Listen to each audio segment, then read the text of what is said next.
శిలువ మరణమును గురించి అర్ధరహితంగాను అవహేళనగాను ఈ దేవుడు ఎందుకండి ఆయన అలా అతి దారుణమైన మరణము ఎందుకు అలా చనిపోవాలి?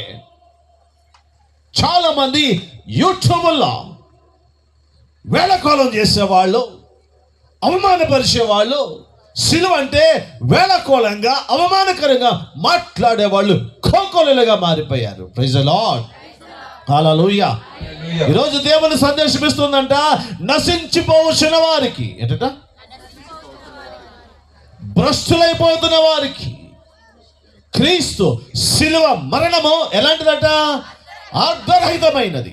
ఎలాంటిది? వాళ్ళకి అర్థం కావట్లేదు.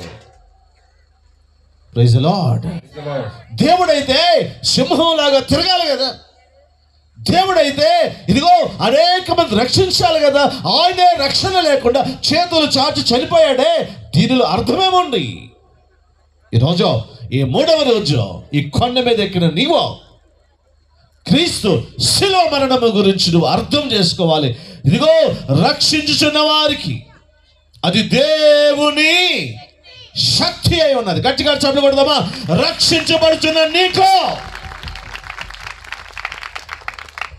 రక్షణ అనుభవం కలిగిన నీకు అది ఎలా ఉందట?